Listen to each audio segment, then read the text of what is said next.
Olá, amigos! Sejam bem-vindos a mais um vídeo do meu canal. Eu sou o Lucas Knaip e vamos falar sobre a Copa do Brasil, que teve hoje por sorteio definido os confrontos de quartas de final. O último sorteio, porque já foi um sorteio com chaveamento, né? Não foi tipo assim, sorteamos os confrontos de quartas de final e os vencedores vão para sorteio. Sortearam uma chave, 2 confrontos para um lado, 2 confrontos para o outro, e o vencedor de cada confronto se enfrenta na semifinal, e os vencedores desses confrontos se enfrentam na final, tudo certinho, né? De um lado da chave a gente vai ter o jogo entre Santos e Atlético Paranaense, e deste mesmo lado, Grêmio e Flamengo, vencedor de cada um dos jogos, se enfrentando na semifinal, e a gente tem do outro lado Fortaleza e São Paulo e Atlético Mineiro enfrentando o Fluminense. E eu tô aqui para falar um pouco do que esperar desses 4 confrontos, né? Que são confrontos aí que vão dar o que falar. O Renato Gaúcho reencontrando o Grêmio, né? O ex-time que treinou por mais de 5 anos. Um Flamengo que está jogando muito bem, né? Que começou assim de maneira inesperadamente forte com o Renato Gaúcho, que ninguém estava esperando um início tão bom do Flamengo com o Renato Gaúcho. Um Atlético que é instável, mas até agora tem sido muito sólido. A gente também tem um Fluminense que oscila muito, mas vem surpreendendo em alguns momentos.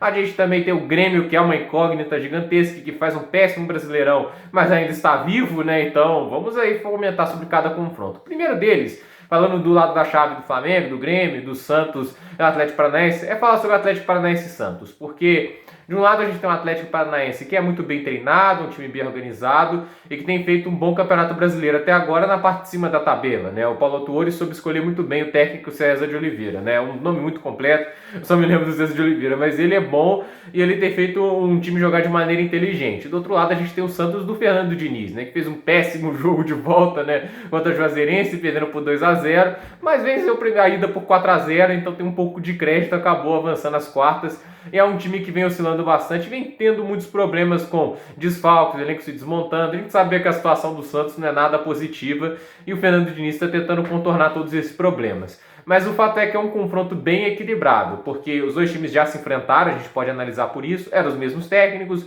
eram praticamente os mesmos elencos, e o Santos ganhou e jogou melhor. Então, assim, vamos ver. Mas o fato é que o Santos do Diniz é um time que também oscila muito. Tem hora que faz atuações muito boas, como vencer o Atlético Mineiro por 2-0, venceu o São Paulo, mas tem hora que perde para times lá a parte de baixo da tabela, não tem uma grande autoridade para vencê-los.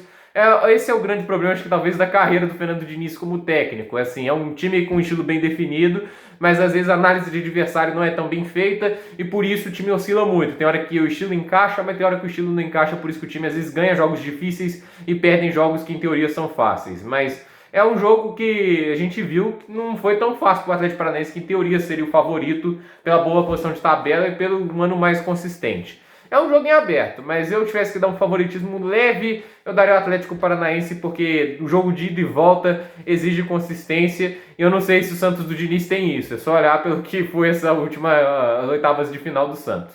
Do outro lado, Grêmio e Flamengo. É um caso muito interessante porque o Flamengo tem um excelente elenco e está vindo uma excelente fase, então ele tem um favoritismo notório.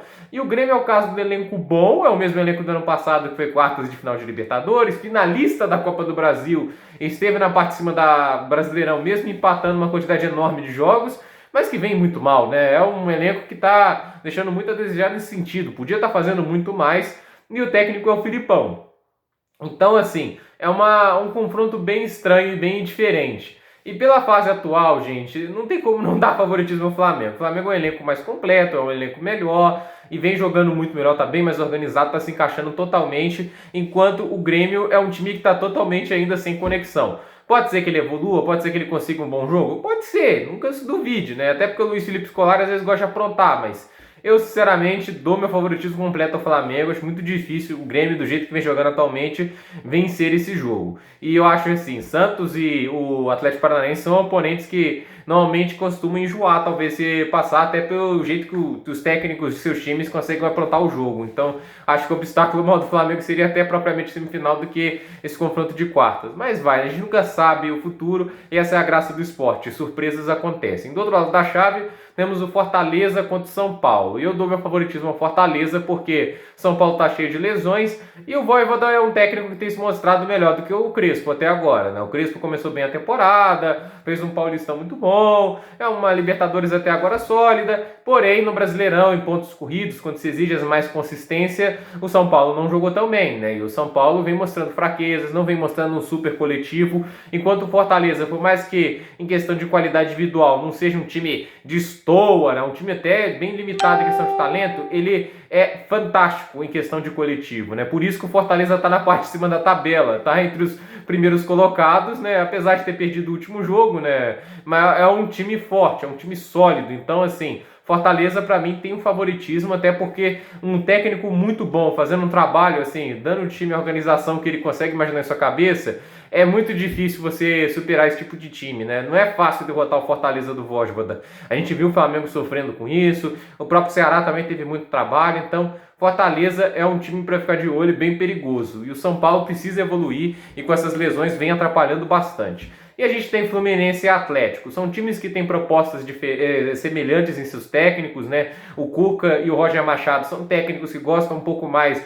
de análise de adversário, de um jogo um pouco mais reativo, mas o Atlético Mineiro tem tido mais imposição. A gente está vendo um time um pouco mais ousado, até porque foi montado para tal. O Cuca já deve ter, não é um cara burro, né? A gente não posso não ser um grande fã dele, mas é uma pessoa inteligente, senão não teria sido o atual finalista da Libertadores e não teria sido campeão antes, né? Ele vê que o time é montado mais para atacar, as contratações do Sampaoli anteriores foram feitas nessa ideia do time ser um time mais propositivo e o time tem indo bem agora. Tem o Nacho Fernandes, tem valores individuais muito superiores ao do Fluminense, mas a gente sabe que num jogo de mata-mata tem isso também das surpresas acontecerem. E o grande problema do Atlético essa temporada é um pouco de instabilidade. É um time que às vezes está encaixando uma ótima sequência e do nada perde jogos assim que não era para perder, tropeça em jogos que não era para tropeçar. Um tropeço para Chapecoense, por exemplo, não era para acontecer, mas aconteceu. Então, assim, o fato é que tropeço foi empate, só lembrando, com o Jair Ventura a Chapecoense não ganhou. Mas o fato é que é o time do Atlético, eu vejo de favoritismo, porque no coletivo das coisas eu acho que o Atlético está melhor essa temporada,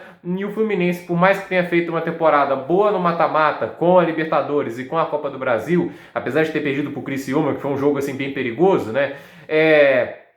O Fluminense tem tido um problema nítido em pontos corridos, é um time que tem conseguido ser um pouco previsível e não está tendo a mesma eficiência que teve ano passado com o Odair Helma e até mesmo com o Marcão no fim da temporada. Por isso que eu tenho minhas suspeitas ainda com o Fluminense e acredito que o Atlético tenha um favoritismo. Mas até lá, até a Copa do Brasil, algumas coisas podem acabar mudando, a gente nunca sabe. O futebol se trata de ciclos também, como qualquer esporte. Às vezes o momento é bom, às vezes o momento é ruim, isso vai oscilando. Então, vamos ver aí quem avança para as semifinais da Copa do Brasil. Deixem aí nos comentários para vocês quem são os favoritos de cada um dos confrontos. Quem vocês acham que vão passar? Quem que vocês acham favorito ao título? Quem que vocês acham melhor nessa condição de mata-mata? Deixem aí nos comentários. Gente, por esse vídeo é isso. Dúvida nos comentários, deixe seu like, se inscreva no canal, compartilhe esse vídeo e até o próximo vídeo.